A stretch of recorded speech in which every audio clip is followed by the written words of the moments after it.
The origin of Africans, as understood through the lens of the Bible, is a complex and multifaceted topic that draws upon various passages, genealogies, and historical context.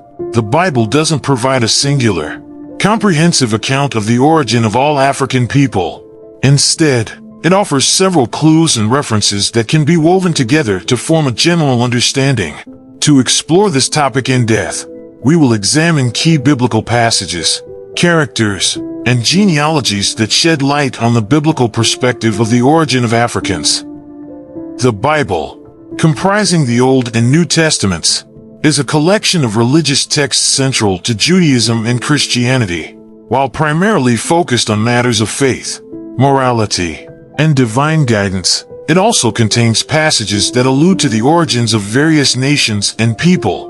In the context of Africa, these references are scattered throughout the biblical narrative, and they provide insight into the perceived origins of African people. To begin understanding the biblical origin of Africans, we must turn our attention to the genealogy of Ham, one of Noah's 3 sons. According to the Bible, in the book of Genesis, Noah and his family survived the great flood on the ark. Noah had 3 sons, Shem, Ham, and Japheth. The descendants of these 3 sons are believed to have populated various regions of the world. Ham's descendants are traditionally associated with the African continent. Among other regions, his sons are mentioned in Genesis 10 verses 6 to 20. These sons are Cush, often identified with modern-day Ethiopia and Sudan, is a central figure in the biblical narrative. Genesis 10 verse 6 states, "The sons of Ham, Cush, Egypt, Put, and Canaan." This association has led many to consider Cush as an ancestor of African people. The term Cush is used numerous times in the Bible, often referring to regions in the vicinity of modern-day Sudan and Ethiopia. Mizraim is frequently identified with ancient Egypt. This connection is explicit in the Bible, and Egypt plays a prominent role in the biblical narrative. Egypt was not only geographically near Africa but also had historical and cultural links to African regions. Put is mentioned in the same passage as one of Ham's sons. While the exact location of Put is debated among scholars, it is often associated with regions in North Africa, such as Libya. These genealogies suggest a connection between Ham's descendants and various African regions. This connection, however, extends beyond mere geography and ancestry. It implies that African peoples are intertwined with the biblical narrative and bear a spiritual legacy that is reflected in the Bible. Among Ham's sons, Cush stands out as a significant biblical figure often associated with African origins. Cush is frequently mentioned in the Bible, both in the Old and New Testaments. His name carries spiritual connotations that are deeply rooted in the biblical narrative.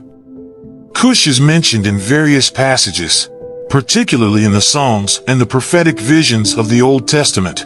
In Psalm 68 verse 31, for instance, it is declared, "Cush shall reach out its arms to God." This verse underscores the spiritual importance of Cush and its connection to the divine. It reflects the early Christian church's perception of Cush as a metaphor for the Gentile bride of Christ. The Psalms also predict that people would recognize the spirituality of the Cushites and declare that they had been born anew in Zion, Psalm 87 verses 3 to 6. This indicates a recognition of the religious and spiritual significance of Cush within the biblical narrative. In the New Testament, an Ethiopian eunuch plays a significant role in the spread of Christianity. This individual, believed to be of African descent, is encountered by Philip, who baptizes him. This narrative exemplifies the inclusiveness of Christianity and its embrace of individuals from diverse backgrounds. One of the most renowned stories that establish a connection between the biblical narrative and Africa is the account of the Queen of Sheba. Sheba is often associated with the African kingdom that bore her name, though its precise location remains a subject of debate. In the Bible, the Queen of Sheba visits King Solomon, famously testing him with hard questions and engaging in trade relations. The narrative of the Queen of Sheba's visit to King Solomon is found in both the Old Testament, 1 Kings 10 verses 1 to 13, and the New Testament, Matthew 12 verse 42. Luke 11 verse 31. She is described as a queen of great wealth, wisdom, and influence. Her visit to Solomon not only highlights diplomatic and trade connections between Africa and ancient Israel, but also showcases the biblical narrative's acknowledgement of African royalty and the spiritual wisdom that the queen acknowledges in Solomon. The Queen of Sheba is not only remembered for her visit but also for her enduring legacy in Ethiopia.